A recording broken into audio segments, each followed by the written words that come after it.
नमस्कार, स्वागत है आपका TV9 भारतवर्ष में। आपके साथ मैं हूं सुमेरा खान। आगे बढ़ने से पहले देख लेते हैं इस वक्त की 25 बड़ी खबरें क्या हैं। बिहार MLC चुनाव के लिए महागठबंधन उम्मीदवारों का ऐलान। पूर्व CM राबड़ी देवी RJD की विधान परिषद उम्मीदवार, अब्दुल बारी सिद्दीकी RJD के विधान परिषद के उम्मीदवार, सैयद फैसल अली RJD के उम्मीदवार। लोकसभा चुनाव के लिए आम आदमी पार्टी ने लॉन्च किया कैंपेन। लोकसभा के लिए आप ने जारी किया नया स्लोगन, संसद में भी केजरीवाल तो दिल्ली होगी खुशहाल। दिल्ली के मुख्यमंत्री अरविंद केजरीवाल ने बीजेपी से साधा निशाना। बोले, बीजेपी दिल्ली वालों से करती है नफरत। मोहल्ला क्लिनिक को बुलडोजर से तोड़ा गया। बीजेपी चाहती है दिल्ली में कोई काम ना हो। लोकसभा चुनाव से पहले सीट शेयरिंग पर एक्शन में बीजेपी। दिल्ली में अमित शाह ने चंद्रबाबू नायडू और जन सेना पार्टी के अध्यक्ष पवन कल्याण से की मुलाकात। बिहार बीजेपी कोर ग्रुप के साथ भी मंथन। दिल्ली में कांग्रेस केंद्रीय चुनाव समिति की हुई बैठक। 10 राज्यों की 60 लोकसभा सीटों पर मंथन। कांग्रेस की बैठक में 40 उम्मीदवारों के नाम तय। राहुल गांधी के वायनाड से लोकसभा चुनाव लड़ने का दावा। भूपेश बघेल राजनंदगांव से चुनाव लड़ सकते हैं। राहुल गांधी तिरुवनंतपुरम सीट से चुनाव लड़ सकते हैं। शशि थरूर। मल्लिकार्जुन खड़गे के लोकसभा चुनाव नहीं लड़ने का किया जा रहा है दावा। 2019 में कलबुर्गी से लोकसभा चुनाव हार गए थे खड़गे। इंडिया गठबंधन में बड़ी भूमिका की वजह से फैसले का यह दावा। जम्मू कश्मीर में मुजफ्फर बेग के भतीजे जावेद बेग नेशनल कॉन्फ्रेंस में हुए शामिल। बारामूला से रहे हैं विधायक। हिमाचल के सियासी विवाद की रिपोर्ट सौंपी गई। पर्यवेक्षकों ने कांग्रेस आला कमान को सौंपी है रिपोर्ट। राज्यसभा चुनाव में हार के लिए प्रतिभा सिंह जिम्मेदार। विक्रमादित्य सिंह ने पार्टी का अनुशासन तोड़ा। सुक्खू राज्यसभा चुनाव से पहले पार्टी और विधायकों के हालात से थे बेखबर। पीएम मोदी ने बांटे नेशनल क्रिएटर पुरस्कार। कई श्रेणियों में दिए गए अवार्ड। भारत मंडपम में हुआ यह कार्यक्रम। प्रधानमंत्री नरेंद्र मोदी ने भारत मंडपम में दिए पहले राष्ट्रीय रचनाकार पुरस्कार। 20 कैटेगरी में 23 रचनाकारों को पुरस्कार दिया गया। कथावाचक जया किशोरी को best creator for social change category में किया गया सम्मानित। लोक गायिका मैथिली ठाकुर को cultural ambassador of the year award दिया गया। महिला दिवस की प्रधानमंत्री मोदी ने दी आधी आबादी को बधाई। सोशल मीडिया पर वीडियो शेयर कर लिखा, अब बारी है तेरी उड़ान की, तू बेटी है हिंदुस्तान की। महिला दिवस पर पीएम मोदी की बड़ी सौगात। LPG सिलेंडर की कीमतों में 100 रुपए की छूट। करोड़ों परिवारों का आर्थिक बोझ भी कम होगा। सुधा मूर्ति राज्यसभा के लिए मनोनीत। पीएम मोदी ने लिखा, नारी शक्ति को नमन। अमित शाह ने एक्स पर सुधा मूर्ति को बधाई दी। सुधा जी के संघर्ष और साहस ने उदाहरण पेश किया। राज्यसभा के लिए मनोनीत किए जाने पर बधाई। लालू के पीएम के परिवार वाले बयान पर उमर अब्दुल्ला ने कहा, ऐसे बयानों का कभी समर्थन नहीं करता। ऐसे बयानों से हम अपना नुकसान करते हैं। आज असम के दौरे पर जाएंगे पीएम मोदी। 18,000 करोड़ रुपए की परियोजनाओं की देंगे सौगात। 20 विकास परियोजनाओं का भी करेंगे शिलान्यास। तनाव के बीच भारत ने चीन सीमा पर जवानों की तैनाती बढ़ाई। उत्तराखंड से लेकर हिमाचल तक 10,000 अतिरिक्त सैनिकों को किया गया तैनात। सूत्रों के हवाले से खबर। पश्चिम बंगाल में सीबीआई ने शाहजहां शेख के घर की 3D वीडियोग्राफी की। 3D वीडियोग्राफी दिखाकर शाहजहां से पूछताछ करेगी सीबीआई।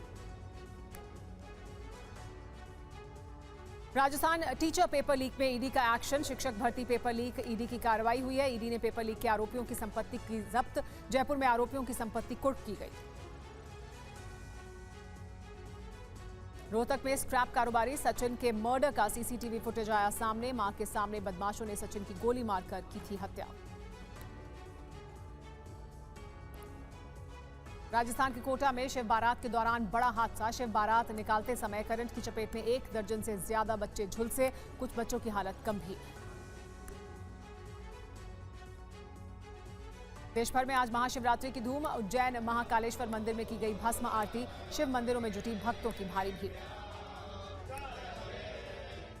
और इस वक्त की बड़ी खबर हरियाणा से। हरियाणा के सचिन हत्याकांड का सनसनीखेज वीडियो सामने आया है। रोहतक में होटल के बाहर कारोबारी को गोली मारी गई थी।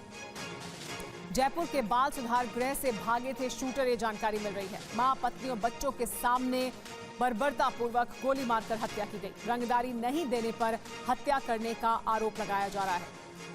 जयपुर के सुधार गृह से जो शूटर हैं वो भागे थे। सचिन स्क्रैप डीलर था और अपने परिवार के साथ मौजूद था जिस वक्त इस तरह उस पर गोली बरसाकर उसकी हत्या की गई। देखिए, ये तस्वीरें हम आपको दिखा रहे हैं जिसमें अपनी गाड़ी की तरफ जाता हुआ सचिन दिखाई दे रहा है। अपनी गाड़ी में जाकर बैठता है सचिन, पीछे से उसकी पत्नी आ रही है, बच्चा आ रहा है, सचिन की मां आ रही हैं और इस बीच एक दूसरी गाड़ी आती है और जैसे ही वो गाड़ी उसके पास पहुंचती है उससे निकलकर शूटर गोली मारना शुरू कर देते हैं। सचिन की मां उस ओर भागती हैं बचाने के लिए, चीखती चिल्लाती मां उसे बचाने के लिए पहुंचती है।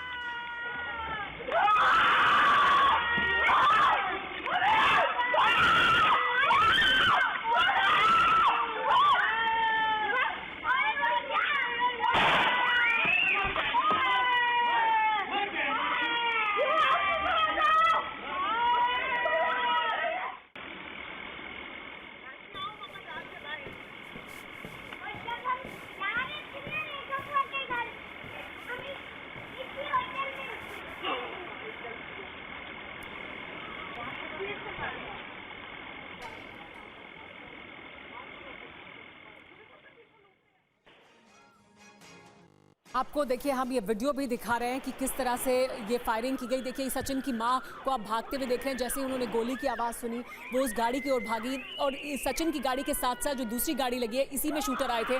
गाड़ी के बराबर में ठीक लाकर उन्होंने गाड़ी लगाई और शूटिंग करनी शुरू कर दी। यहाँ पत्नी अपने बच्चों को लेकर बचाने के लिए अंदर की ओर भागी, लेकिन चीख पुकार सुनाई दे रही थी। माँ, पत्नी और बच्चों के सामने गोली मारी गई सचिन को। सचिन स्क्रैप डीलर था और आरोप यह लग रहा है कि रंगदारी नहीं देने पर हत्या की गई है। उससे रंगदारी की मांग की जा रही थी। रंगदारी नहीं देने पर सचिन की इस तरह से बर्बरतापूर्वक हरियाणा में हत्या की गई।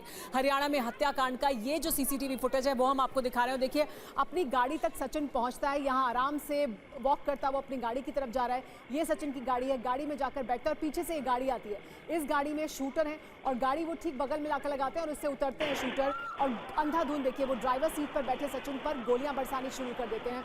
इस ओर उसकी पत्नी बच्चों के साथ आगे बढ़ रही थी, वो अपने बच्चों को लेकर वापस पीछे की ओर भागती है, फिर वापस आगे आती है। माँ भागती है जैसे ही गोलियों की आवाज़ सुनती है और माँ यहाँ पहुंचकर सचिन को बचाने के लिए चिल्ला रही हैं, उनको छोड़ देने के लिए चिल्लाती हैं और बर्बरतापूर्वक यहाँ पर इस तरह से देखिए। और यहाँ पर देखिए शूटर को इस ओर से आकर फिर गोली मारता है, उस ओर से गोली मारी, फिर इधर से आके दरवाज़ा खोलकर गोली मारता है और फिर यहाँ से ये दोनों शूटर वापस जाते हैं।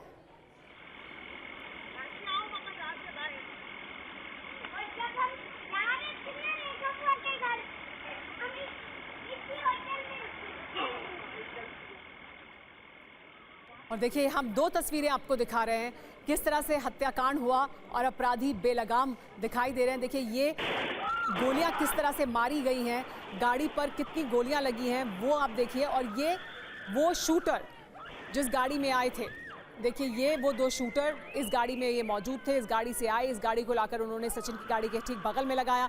दूसरा वो सीसीटीवी फुटेज है जिसमें नफे सिंह राठी की हत्या की तस्वीरें हम आपको दिखा रहे हैं। यानी किस तरह से हरियाणा में अपराधी बेलगाम है। एक तरफ सचिन को किस तरह से गोली मारी गई वो आप देख रहे हैं, तो दूसरी तरफ तस्वीरें हैं नफे सिंह राठी की हत्याकांड किस तरह से किया गया था, तब भी गाड़ी में किस तरह से गोलियां बरसाई गई थी। बेलगाम है, ऐसा लग रहा है अपराधी जिन्हें कोई डर नहीं है कानून व्यवस्था का। रोहतक में किस तरह से स्क्रैप कारोबारी सचिन की हत्या की गई है, पत्नी माँ बच्चों की मौजूदगी में किया गया। और ऐसा ही नफे सिंह राठी हत्याकांड में हुआ था जो झज्जर में हुआ था 25 फरवरी 2024 को। इस पर और ज्यादा जानकारी के लिए हमारे साथ मोहित मल्होत्रा जुड़ गए हैं। मोहित, ऐसा लग रहा है हरियाणा में जो अपराधी हैं वो बेलगाम है। पहले नफे सिंह हत्याकांड हुआ और उसके बाद अब इस तरह से सचिन की रंगदारी नहीं देने पर इस तरह से खुलेआम हत्या कर दी गई, गोलियां बरसाई गई सचिन पर। देखिए, घटनाकांड 29 फरवरी को हुआ था, लेकिन उसका ये सीसीटीवी फुटेज अब सामने आया है क्योंकि ये सीसीटीवी फुटेज पुलिस ने लीक नहीं होने दिया था। ये सीधे तौर पे पुलिस प्रशासन पर, सिक्योरिटी पर और जो सुरक्षा व्यवस्था है, कानून व्यवस्था है हरियाणा की, उस पर सवाल खड़े करता है। आप इस फुटेज में देख सकते हैं कि कैसे खुलेआम एक पेट्रोल पंप पर सचिन जो कि एक स्क्रैप व्यापारी थे गुरुग्राम के और अपने भांजे की शादी में शामिल होने के लिए हरियाणा से होते हुए वो पंजाब के संगरूर जा रहे थे, लेकिन रास्ते में लाखन माजरा रोहतक में इलाका है, वहाँ पर एक होटल में जब वो खाना खाने रुके थे तो उसके बाहर ये फायरिंग की घटना को अंजाम दिया गया और कई राउंड फायर वहाँ पर चलाए गए, खुलेआम हत्या करके। और आप देखिए फुटेज में सीधे तौर पे दिखाई दे रहा है कि जो हमलावर थे उन्होंने सुनिश्चित किया कि सचिन की मौत हो चुकी है और पूरे इत्मीनान से हत्याकांड को अंजाम देके वो वहाँ से भाग निकले। इस घटनाकांड में जो सीसीटीवी फुटेज में एक महिला दिखाई दे रही है नीले रंग के कपड़ों में, वो सचिन की माता जी हैं, जो कि इस घटना में घायल हो गई थी अपने बेटे को बचाने के चक्कर में। उनको भी पैर में गोली लगने की जानकारी सामने आई थी उस वक्त। और फिलहाल इस घटना में जयपुर बाल सुधार गृह से 3 बताया जा रहा है कि हमलावर थे जो कि नाबालिग हैं, वो भागे और उन्होंने ही लॉरेंस बिश्नोई गैंग के गैंगस्टर रोहित गोदारा के कहने पर इस घटनाकांड को अंजाम दिया और सोशल मीडिया पर इस हत्याकांड की जिम्मेदारी भी रोहित गोदारा के द्वारा ली गई। और भी चिंताजनक है कि रोहित गोदारा बिश्नोई गैंग वो लगातार इस तरह के हत्याकांड करते हैं, उसकी खुलेआम जिम्मेदारी भी लेते हैं और फिर इस तरह खुलेआम हत्या कर वहां से फरार हो जाते हैं। एक और बड़ी खबर बता देते हैं इसी मामले से जुड़ी हुई। हरियाणा पुलिस का कुछ भी बोलने से इनकार साफ तौर पर। सवालों पर पुलिस ने कहा कि रिलैक्स, कोई जवाब नहीं देना चाहती हरियाणा पुलिस इस मामले पर। अगर उनसे सवाल पूछे जा रहे हैं तो उनका कहना है कि रिलैक्स कीजिए। कोई सवाल जो उनसे पूछा गया सचिन हत्याकांड से जुड़ा हो, उस पर उन्होंने कोई जवाब नहीं दिया। ये सीसीटीवी फुटेज भी, जैसा कि मोहित हमें बता रहे थे, पुलिस द्वारा लोगों तक ना पहुंचे, इसकी वजह से इसे रिलीज नहीं किया जा रहा था। वो मर्डर वाले मामले में क्या हुआ 29 तारीख को बता दो प्लीज। 1 मिनट रुक जाओ। हाँ साहब थोड़ी सी बता। 1 मिनट रिलैक्स संभाल साहब बता दो ना। इस बीच एक और बड़ी खबर झारखंड से, वहां का भी एक ऐसा वीडियो सामने आया है। झारखंड के धनबाद में खूनी संघर्ष हुआ। वर्चस्व को लेकर 2 गुट आपस में भिड़ गए। धनबाद में 2 गुटों में जमकर बमबाजी हुई, 20 से 25 राउंड फायरिंग हुई। देखिए किस तरह से 2 गुट आपस में भिड़े हैं। यहाँ 20 से 25 राउंड फायरिंग भी हुई है, बमबाजी भी की गई है। कई थानों की पुलिस मौके पर तैनात है।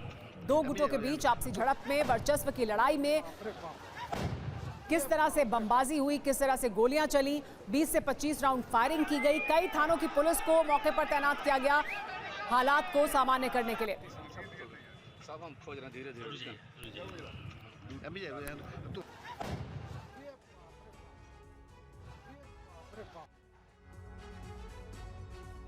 और अब बात लोकसभा चुनाव की तैयारियों को लेकर। लोकसभा चुनाव के लिए तारीखों के ऐलान से पहले सभी दलों में सीटों पर महामंथन जारी है। पिछले 24 घंटे में बिहार से लेकर आंध्र प्रदेश तक बीजेपी ने मिशन 400 के लिए बड़ी मीटिंग की है। सबसे पहले आंध्र की 25 सीटों के लिए केंद्रीय गृह मंत्री अमित शाह के घर पर देर रात बड़ी बैठक हुई। इसके साथ ही बिहार की 40 सीटों पर भी जीत के लिए अमित शाह के घर रणनीति बनाई गई। बीजेपी की तैयारियों के बीच कांग्रेस उम्मीदवारों की पहली लिस्ट भी आने वाली है। खबर है कि कांग्रेस ने 40 उम्मीदवारों के नाम तय कर लिए हैं। लेकिन एक और बड़ी खबर बिहार विधान परिषद चुनाव से जुड़ी हुई, आइए वो भी आपको बता देते हैं। बिहार विधान परिषद चुनाव के लिए आरजेडी ने अपने उम्मीदवारों की लिस्ट जारी कर दी है। महागठबंधन से अपने उम्मीदवारों के नाम की घोषणा की गई है। लिस्ट में राबड़ी देवी, अब्दुल बारी सिद्दीकी, उर्मिला ठाकुर का नाम शामिल है। इसके अलावा आरजेडी के कोटे से फैसल अली को भी टिकट दिया गया है। विधान परिषद के लिए महागठबंधन के उम्मीदवारों के नाम का ऐलान किया गया है, जिसमें राबड़ी देवी शामिल है।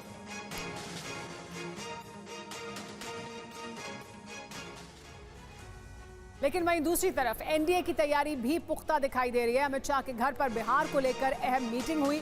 अमित शाह के घर पर बिहार बीजेपी की कोर ग्रुप की बैठक हुई। दोनों डिप्टी सीएम अमित शाह के साथ इस मीटिंग में मौजूद रहे। 17 लोकसभा सीटों पर उम्मीदवारों के नाम पर चर्चा हुई है। देखिए ये बैठक की तस्वीरें।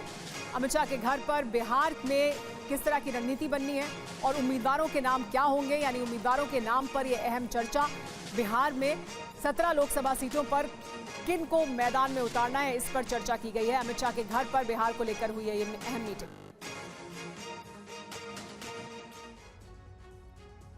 लेकिन बिहार में टारगेट एनडीए का है 40 की 40 सीटें जीतने का। किस तरह से इसको हासिल किया जाएगा, उसके लिए अमित शाह का महामंथन जारी है। बिहार बीजेपी कोर ग्रुप की बैठक हुई है। उम्मीदवारों के नाम पर देर रात तक चर्चा की गई है। बीजेपी कोटे की 17 सीटों पर क्या रणनीति होगी बीजेपी की, वो रणनीति बनाई गई है। उन नामों पर चर्चा की गई है। वो 17 उम्मीदवार बीजेपी की तरफ से कौन से होंगे। दोनों डिप्टी सीएम इस अहम मीटिंग में मौजूद रहे जो अमित शाह के घर पर थी।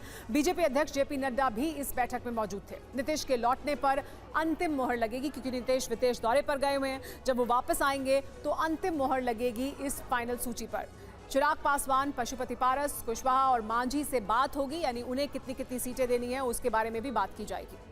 इस बीच मिशन 400 को हासिल करने में किस तरह से बीजेपी जुटी हुई है, दक्षिण से उत्तर भारत तक काम किया जा रहा है। चंद्रबाबू नायडू की पार्टी टीडीपी की एनडीए में हो सकती है वापसी, ये बड़ी जानकारी मिल रही है। चंद्रबाबू नायडू और पवन कल्याण अमित शाह से मुलाकात कर चुके हैं। आंध्र की 25 सीटों के लिए अमित शाह के घर पर बैठक हुई, तो अमित शाह एक्टिव दिखाई दे रहे हैं। बिहार कोर ग्रुप की बैठक हुई कल रात, तो आंध्र को लेकर भी एक अहम बैठक हुई है। 25 सीटों के लिए अमित शाह के घर पर यह अहम बैठक हुई। सूत्रों का दावा है कि सीट शेयरिंग को लेकर अहम चर्चा हुई है। आंध्र प्रदेश में पवन कल्याण की पार्टी है जनसेना, और उनसे अहम मुलाकात हुई है अमित शाह की।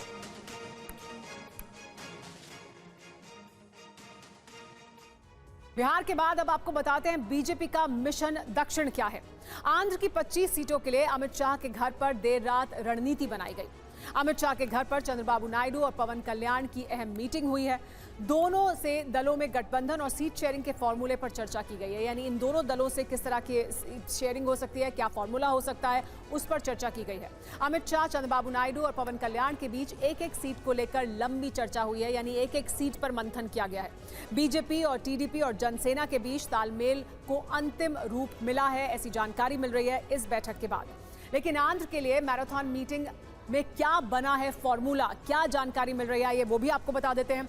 टीडीपी 14 सीटों पर चुनाव लड़ सकती है, बीजेपी 8 सीटों पर चुनाव लड़ सकती है और जनसेना 3 सीटों पर चुनाव लड़ सकती है। ये फॉर्मूला निकलकर सामने आया है 25 सीटों का, ये जानकारी मिल रही है। इस पर और ज्यादा जानकारी के लिए TV9 भारतवर्ष के पॉलिटिकल एडिटर अमोद राय हमारे साथ जुड़ गए हैं।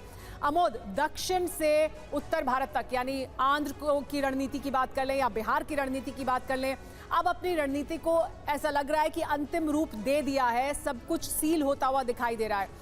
और दक्षिण की जो रणनीति है उसके बारे में भी बताएं कि वहां जो लक्ष्य है वो भी ज्यादा से ज्यादा सीटें हासिल करना है, वहीं बिहार में भी यही लक्ष्य है। बिल्कुल, देखिए दक्षिण की बात करें तो आंध्रा को लेकर कल रात में 2 घंटे तक की बैठक हुई। गृह मंत्री खुद मौजूद थे, जेपी नड्डा बीजेपी अध्यक्ष जो हैं वो मौजूद थे, चंद्रबाबू नायडू और पवन कल्याण थे। और 2 घंटे में एक एक सीट पे, जो जैसा कि आपने बताया, चर्चा के बाद एक जो आउटकम समझ में आ रहा है कि बीजेपी 6 से 7 सीट अभी भी वहाँ चाहती है लोकसभा चुनाव लड़ना 25 में से, जबकि चंद्रबाबू नायडू चाहते हैं कि 4 सीट बीजेपी लड़े। और बीजेपी की ये सीटें जो हैं हो सकता है कि आज फाइनल डील सील हो जाए और बढ़ाई जा सके। 5 से 6 सीट बीजेपी को मिल सकता है, ऐसी जानकारी मिल रही है। और इसके साथ ही चंद्रबाबू नायडू ये भी आश्वासन दे सकते हैं बीजेपी को कि एक राज्यसभा की सीट भी दी जाएगी चुनाव जीतने के बाद, चूंकि वहाँ विधानसभा और लोकसभा का चुनाव दोनों साथ साथ होना है। एक जो बोन ऑफ कंटेंशन है वो है विशाखापत्तनम की सीट।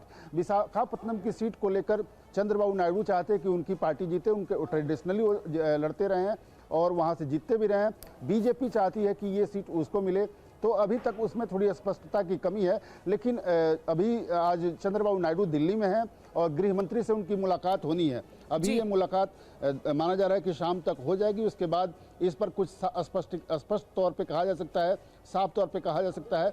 ये है बात आंध्रा की। और ये मान कर चलिए कि वहाँ बीजेपी 5 से 6 सीट पे लड़ेगी, वहाँ पवन कल्याण 3 सीट पे लड़ेंगे और उसके बाद बचे हुए सारे सीट कोई एक दो सीट हो सकती है जिस पर बीजेपी को विधानसभा में फाइनल मोहर मिले, लेकिन फॉर्मूला ओवरऑल तय कर लिया गया है और ये अहम बात है। बहुत शुक्रिया अमोद ये तमाम जानकारी देने के लिए। इस बीच कांग्रेस पार्टी की तैयारियां भी आखिरी दौर में पहुंच रही हैं। लोकसभा चुनाव के लिए कांग्रेस पार्टी की अब पहली लिस्ट तैयार हुई है। पहली सूची के 40 नाम तय हो गए हैं। सूत्रों के हवाले से ये जानकारी मिल रही है। राहुल गांधी का वायनाड से चुनाव लड़ना तय माना जा रहा है। कांग्रेस की बैठक में 60 सीटों पर चर्चा हुई, लेकिन 40 पर नाम तय हो गए हैं, ये जानकारी मिल रही है। दिल्ली की 3 सीटों पर फैसला फिलहाल टला है। तो कांग्रेस की पहली सूची में सुपर 40 सीट्स, सुपर 40 तैयार हैं, क्योंकि ये पहली सूची होगी और 40 नाम पर ऐसी जानकारी मिल रही है कि तय कर लिया गया है कि कौन चुनाव लड़ेगा। दिल्ली, केरल और कर्नाटक की सीटें फाइनल हो गई हैं। तेलंगाना, छत्तीसगढ़ और लक्षद्वीप की सीटें भी फाइनल हो गई हैं। राहुल गांधी वायनाड से चुनाव लड़ेंगे, केरल में शशि थरूर तिरुवनंतपुरम से चुनाव लड़ेंगे, भूपेश बघेल राजनांदगांव से चुनाव लड़ेंगे और छत्तीसगढ़ में ज्योत्सना महंत कोरबा से, छत्तीसगढ़ में ताम्रध्वज साहू दुर्ग से चुनाव लड़ेंगे और छत्तीसगढ़ में शिव डहरिया जहांगीर चांपा छत्तीसगढ़ से चुनाव लड़ेंगे। तो ये जानकारी निकलकर सामने आ रही है। लेकिन दिल्ली की जो सीटें हैं उस पर अभी फिलहाल नामों को फाइनल नहीं किया गया है, वो टल गया है। कांग्रेस की लिस्ट की बड़ी बातें क्या हैं, आइए वो आपको बता देते हैं। तो देखिए बड़ी बातें क्या हैं। मल्लिकार्जुन खड़गे चुनाव नहीं लड़ेंगे, ऐसी जानकारी मिल रही है। डीके शिवकुमार के भाई को टिकट दिया गया है, डीके शिवकुमार खुद भी चुनाव नहीं लड़ रहे हैं। कर्नाटक के मंत्रियों को टिकट पर सहमति नहीं है, ये जानकारी है। कर्नाटक में एक मंत्री को टिकट दिया जा सकता है, इसकी संभावना दिखाई दे रही है। राहुल के अमेठी से लड़ने पर अभी फिलहाल कोई फैसला नहीं हुआ है, लेकिन वायनाड से राहुल गांधी चुनाव लड़ेंगे, ये पुख्ता हो गया है। दिल्ली की तीनों सीटों पर बाद में फैसला लिया जाएगा, यानी यहाँ पेच फंसा हुआ है। दिल्ली की सीटें अभी फाइनल नहीं की गई हैं, ये बड़ी बात जो निकलकर सामने आई है। लेकिन एक और बड़ी खबर जो कांग्रेस के खेमे से आ रही है, वो हिमाचल कांग्रेस में बगावत पर बड़ी खबर है। कांग्रेस पर्यवेक्षक भूपेंद्र सिंह हुड्डा और डीके शिवकुमार ने अपनी रिपोर्ट सौंप दी है। कांग्रेस सूत्रों से जो बड़ी जानकारी मिल रही है वो ये कि रिपोर्ट में ये कहा गया कि विधायकों का एक खेमा अभी भी नाराज है। विधायकों के रुख से सीएम सुक्खू बेखबर थे, उन्हें नहीं मालूम था कि इस तरह की नाराजगी है कि यहां पर आपको अपनी राज्यसभा सीट गंवानी पड़ेगी। सुक्खू बेखबर थे और अभी भी एक खेमा नाराज है, ये कहा गया है उस रिपोर्ट में जो भूपेंद्र हुड्डा ने और डीके शिवकुमार ने सौंप दी है। कांग्रेस सूत्रों से बड़ी जानकारी।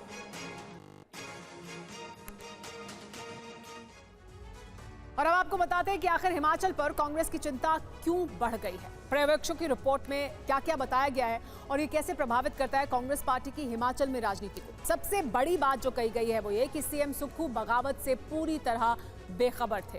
रिपोर्ट में यह भी कहा गया कि विक्रमादित्य सिंह पर भरोसा नहीं किया जा सकता है, यानी अभी भी ऐसा वो कुछ कर सकते हैं जो पार्टी के लिए हानिकारक हो। विधायकों का एक वर्ग अभी भी नाराज है सुक्खू सरकार से। ऐसा नहीं लगता है कि सुक्खू बगावत को रोक पाएंगे। क्या इसका मतलब ये कि सुक्खू पर गाज गिर सकती है? लोकसभा चुनाव के बीच सीएम बदल नहीं सकते हैं, ये भी कहा गया है इस रिपोर्ट में, यानी इस समय सीएम बदलना संभव नहीं है, उसका नकारात्मक असर होगा। राज्यसभा चुनाव में हार के लिए प्रतिभा सिंह भी जिम्मेदार हैं, ये बड़ी बात कही गई है इस रिपोर्ट में। एक और आपको जानकारी दे दें, आपको ये बताते हैं कि दरअसल हिमाचल पर कांग्रेस के पर्यवेक्षकों की रिपोर्ट में जो जानकारी है वो क्या क्या है और इसके क्या मायने हैं, किसके लिए आलाकमान से क्या सिफारिश की गई है, ये सुनिए, ये बहुत अहमियत रखता है। सुखविंदर सिंह सुक्खू के लिए कहा यह गया है कि पूरा सरकारी तंत्र होने के बाद भी सीएम का इस तरह बगावत से बेखबर होना किसी भी सूरत में मंजूर नहीं है। लेकिन चुनाव के बीच सीएम को बदलना भी सही नहीं है। तो वहीं विक्रमादित्य सिंह को लेकर यह कहा गया है कि संकट के समय पार्टी का अनुशासन तोड़ा है उन्हें, आगे भी भरोसा उन पर नहीं किया जा सकता है। इसके अलावा प्रतिभा सिंह के लिए पर्यवेक्षकों ने सलाह दी है कि प्रदेश अध्यक्ष पद से हटाया जाए उन्हें, लोकसभा चुनाव में उन्हें उतारा जाए, यानी वो अपनी किस्मत को लोकसभा चुनाव में जाकर उतारें, लेकिन फिलहाल प्रदेश अध्यक्ष पद से उन्हें हटा देना चाहिए। तो देखिए मोदी की लेकिन टनल नीति क्या है और उसके बाद ड्रैगन की कैसे उल्टी गिनती शुरू हो गई है, ये भी बताएंगे।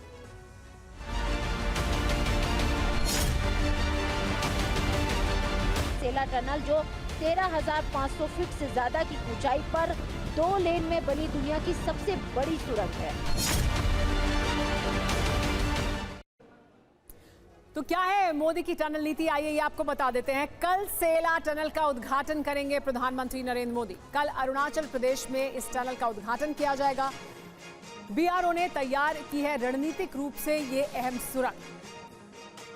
ईटानगर से तवांग पहुंचना हो जाएगा आसान, सेना चीन बॉर्डर तक तेजी से पहुंच सकेगी। इसके बाद बीआरओ की तरफ से जो रणनीतिक तौर से अहम ये सुरंग बनाई गई है, इससे सरहद तक किसी भी समय पहुंचना बहुत आसान होगा।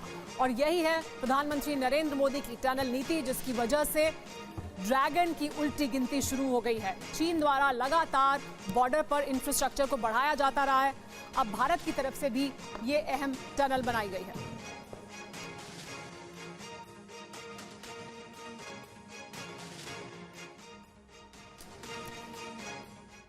सेला टनल से कैसे मिलेगी चीन को चुनौती, आइए ये आपको बताते हैं। सेला टनल से चीन को चुनौती दी जाएगी। 825 करोड़ की लागत से बना है ये टनल।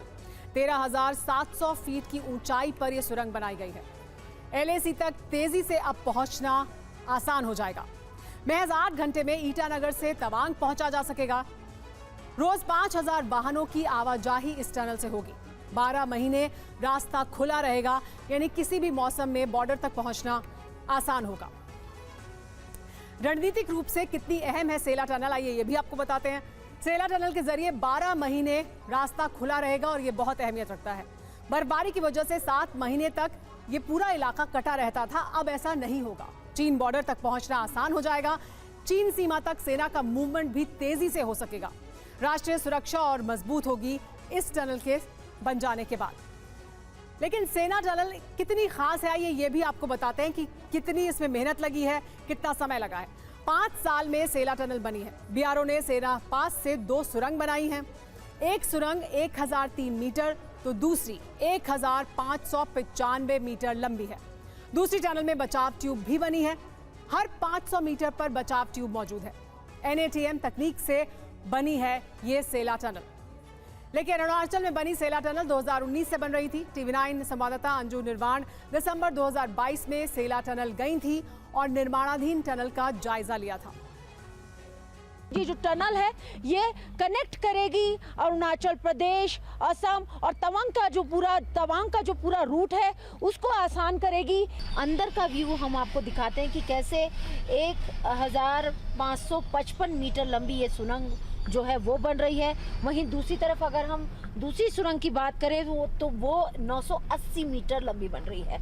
स्ट्रैटेजिक रूप में अगर हम देखें तो ये अरुणाचल प्रदेश का जो पूरे सेक्टर है जो तवांग तक जाता है, LAC के पास तक जाता है, उसको कनेक्ट करती है। बेहद ज़रूरी और बहुत ज़रूरी आर्मी के मूवमेंट के लिए टनल है। लगातार जो है इस मौसम में यहाँ पे बर्फबारी सर्दियों में होती रहती है, तो ऐसे में इस सुरंग का जो निर्माण किया जा रहा है वो बहुत ज़रूरी है। जिस तरीके से चीन जो है वो लगातार LAC के पास इंफ्रास्ट्रक्चर बढ़ा रहा है, तो ऐसे में आपको बता दें कि हिंदुस्तान भी पीछे नहीं है। इंडिया भी एक से बढ़कर एक प्रोजेक्ट कर रहा है। BRO ने एक से बढ़कर एक सड़कें बनाई हैं और अभी हम आपको टनल दिखा रहे हैं, सेला टनल, जो 13,500 फीट से ज़्यादा की ऊंचाई पर 2 लेन में बनी दुनिया की सबसे बड़ी सुरंग है। और टनल 2 में आपको बता दें ट्रैफिक के लिए एक बाई लेन ट्यूब भी होगा और एक एस्केप ट्यूब भी होगा। मतलब मुख्य सुरंग के बगल में ही इतनी ही लंबी एक और सुरंग ये जो है बनाई जा रही है। मैं आपको दिखाना चाहूँगी कि किस किस तरह के चैलेंजेस को ये जो टनल है ये पूरा कर सकता है। सबसे बड़ी बात है ये जो टनल है ये मूवमेंट के लिए, जो फोर्सेस की जो मूवमेंट होगी या गाड़ियाँ जो जाएंगी बर्फबारी के मौसम में, उसके लिए ये टनल पूरा तैयार किया जा रहा है। इस तरीके का ये पूरा प्रोजेक्ट है और आपको बता दें कि किस तरह से इसको किया जाएगा। नॉर्मली जो हम यहाँ पर जो चैलेंजेस है अरुणाचल प्रदेश, जहाँ पर सर्दियों में इतनी बर्फबारी होती है, 2 से 3 महीने तक इस तरह का ठंडा मौसम रहता है, ऐसे में फोर्सेस की मूवमेंट बहुत मुश्किल हो जाती है। तो ये जो है आप ये देखिए किस तरह से बर्फ़ जम जाती है और उस तमाम चीज़ों से निपटने के लिए एक तरीके से ये टनल जो है वो बनाई जा रही है कि जब इस पूरे इलाके में LAC का जो पूरा सेक्टर है तवांग से कनेक्ट करता है ये पूरा जो टनल है, ऐसे में ये टनल किस तरीके से पूरा गेम चेंजर होगा। प्रोजेक्ट जो है ये पूरा तैयार किया जा रहा है। मैं आपको इसका एक पूरा व्यू दिखा रही हूँ कि कितने पहाड़ी इलाके में ये पूरा बनाया जा रहा है और कैसे वाटर जो है वो तमाम चीज़ें हैं उनको कैसे, अगर उसकी निकासी होगी तो वो कैसे होगी। प्रोजेक्ट किस तरीके से पूरा तैयार किया गया, इनसाइड जो टनल का पूरा है पहले किस तरह से ये प्रोजेक्ट को रूप दिया गया, खुदाई कैसे हुई, तमाम जो चीज़ें हैं वो यहाँ पर इन तस्वीरों में दिखाने की कोशिश की गई है। और ये पूरा मेगा प्रोजेक्ट है, बहुत ही उपयोगी प्रोजेक्ट है। और आपको मैं यहाँ पर ये देखिए ये जो जिस तरह से कनेक्ट हो रहा है, मैं आपको वो कनेक्टिविटी का पूरा जो रूप है वो मैं आपको दिखाने की कोशिश कर रही हूँ कि ये कितनी इम्पॉर्टेंट ये पूरा प्रोजेक्ट है और किस तरीके से ये जो सेला पास से होते हुए तवांग सेक्टर को पूरा कनेक्ट करेगा। बेहद इम्पॉर्टेंट प्रोजेक्ट और आर्मी के मूवमेंट के लिए, आवाजाही के लिए, जिस तरीके से जब आर्मी युद्ध स्तर की पर काम करना होता है तो ऐसे में उनका जो कॉन्वॉय होता है उसको निकालने के लिए ये जो रास्ता है बेहद सुगम होगा और बहुत ही इम्पॉर्टेंट ये जो टनल है वो बनाई जा रही है। वीडियो जर्नलिस्ट अशोक चौहान के साथ अंजू निर्वाण, TV9 भारतवर्ष। और इस वक्त की बड़ी खबर आपको बता दें, लोकसभा 2024 के चुनाव से जुड़ी हुई। होली के बाद प्रधानमंत्री बड़ा चुनावी अभियान शुरू करने जा रहे हैं। देश भर में 150 रैली और रोड शो करेंगे प्रधानमंत्री नरेंद्र मोदी। दक्षिण भारत में प्रधानमंत्री की 35 से 40 रैली होंगी, यानी दक्षिण भारत की अहमियत बहुत ज्यादा है। यूपी में प्रधानमंत्री की 15 से ज्यादा रैली और रोड शो होंगे। देश भर में 150 रैली और जनसभाएं करेंगे प्रधानमंत्री नरेंद्र मोदी। तो होली के बाद एक मेगा चुनावी अभियान जिसकी शुरुआत होने वाली है। प्रधानमंत्री नरेंद्र मोदी देश भर में रैलियां करेंगे। दक्षिण भारत में 40 तक ऐसी जानकारी मिल रही है कि रैली हो सकती है। उत्तर प्रदेश में 15 रैलियां हो सकती हैं, जिसके अलावा जनसभाएं होंगी। इस पर और ज्यादा जानकारी के लिए हमारे साथ आनंद प्रकाश पांडे जुड़ गए हैं। आनंद, ये जानकारी मिल रही थी कि प्रधानमंत्री, जाहिर सी बात है, वो सबसे बड़ा चेहरा है बीजेपी के लिए, एनडीए के लिए, लेकिन दक्षिण भारत भी फुल फोकस में है। इसके अलावा 150 रैलियां हैं, जनसभाएं हैं, यानी एक बहुत बड़ा चुनावी अभियान जिसमें प्रधानमंत्री नरेंद्र मोदी सबसे आगे होंगे। जी बिल्कुल, आप देख रहे हैं प्रधानमंत्री अभी भी रोज कम से कम 3 से 4 सभाएं कर रहे हैं। तमाम जो सरकारी कार्यक्रम है उसमें प्रधानमंत्री जाकर सरकारी योजनाओं का शिलान्यास कर रहे हैं और उद्घाटन कर रहे हैं और लोगों से सीधा कनेक्ट कर, लोगों को सरकार के स्कीम्स के बारे में, काम के बारे में बता रहे हैं। जैसे ही मॉडल कोड ऑफ कंडक्ट लग जाएगा, उसके 4-5 दिन बाद या हफ्ते भर बाद होली है और बताया जा रहा है कि होली के बाद फिर से एक बार प्रधानमंत्री नरेंद्र मोदी फुल फ्लेज चुनावी मैदान में होंगे। बीजेपी के सबसे बड़े स्टार प्रचारक हैं और आपको याद होगा पिछली बार प्रधानमंत्री ने 148 रैलियां और रोड शो की थी 2019 के लोकसभा चुनाव में, क्योंकि इस बार बीजेपी ने अपना टारगेट जो है 370 का रखा हुआ है और एनडीए का 400 पार का टारगेट रखा है। और यही वजह है कि इस बार भी प्रधानमंत्री की 150 से ज्यादा सभाएं, रोड शो कराने की तैयारी की जा रही है। जैसा कि आपने बताया कि दक्षिण भारत में बीजेपी का सबसे ज्यादा फोकस है। यही वजह है कि प्रधानमंत्री 35 से 40 रैलियां दक्षिण भारत में करेंगे, क्योंकि नॉर्थ इंडिया में तो देखा जाए तो सेचुरेटेड वाला हाल है, यानी कि जितनी सीटें होनी चाहिए मैक्सिमम उसमें ज्यादातर बीजेपी के पास है। और अगर आपको टैली बढ़ानी है, सीटों की संख्या बढ़ानी है, तो आपको दक्षिण भारत के का जो करना होगा। यही वजह आपने देखा होगा प्रधानमंत्री लगातार दक्षिण भारत में सभाएं कर रहे हैं, कार्यक्रम कर रहे हैं और चुनाव की तारीखों के ऐलान के बाद प्रधानमंत्री का जो फोकस है दक्षिण भारत में ही ज्यादा रहेगा। जी, दक्षिण भारत अभी भी फोकस में दिखाई दे रहा है, बहुत केंद्र में है। और अब रैलियों के दौरान भी हम देखेंगे, प्रधानमंत्री की जनसभाओं के दौरान भी, कि दक्षिण भारत पर जो फोकस है वो और ज्यादा रहेगा। आज प्रधानमंत्री मोदी ने लेकिन देश के नामी गिरामी कंटेंट क्रिएटर को सम्मानित किया। इस मौके पर उन्होंने चुनाव को लेकर क्या कुछ कहा, आइए वो आपको सुनाते हैं। अगले कुछ दिनों में लोकसभा के चुनाव होने जा रहे हैं। आप ये मत सोचिए कि आज का ये इवेंट इसके लिए है।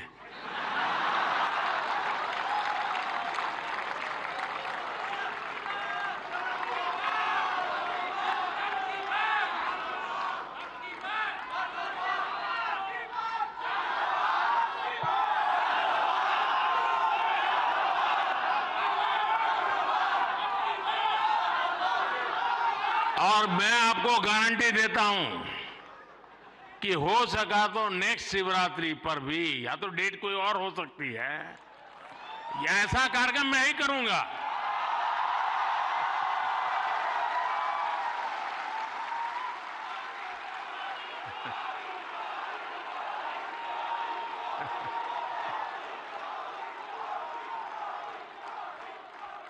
लेकिन मैं लोकसभा चुनाव का विषय उस अर्थ में नहीं लाया हूं, क्योंकि मुझे भरोसा है मुझसे ज्यादा मेरे लिए आप मरते हैं।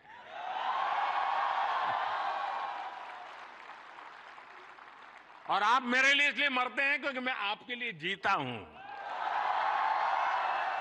और जो अपने लिए नहीं जीता है उसके लिए मरने वाले बहुत होते हैं जी। पहले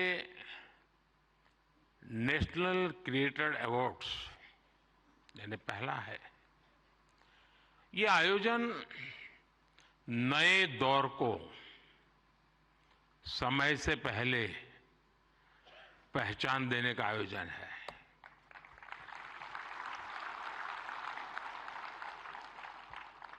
और कुछ लोग मुझे कभी कभी पूछते हैं कि आपकी सफलता का रहस्य क्या है, ऐसा मुझे पूछते हैं। मैं हर एक को जवाब नहीं देता हूं।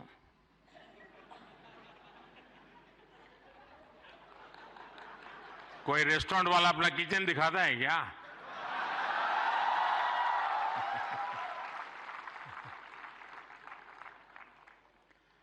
लेकिन आपको मैं बता देता हूं, ईश्वर कृपा है मैं समय से पहले समय को भांप सकता हूं और इसलिए ये पहला ऐसा अवार्ड है जो शायद आने वाले दिनों में बहुत प्रमुख स्थान लेने वाला है।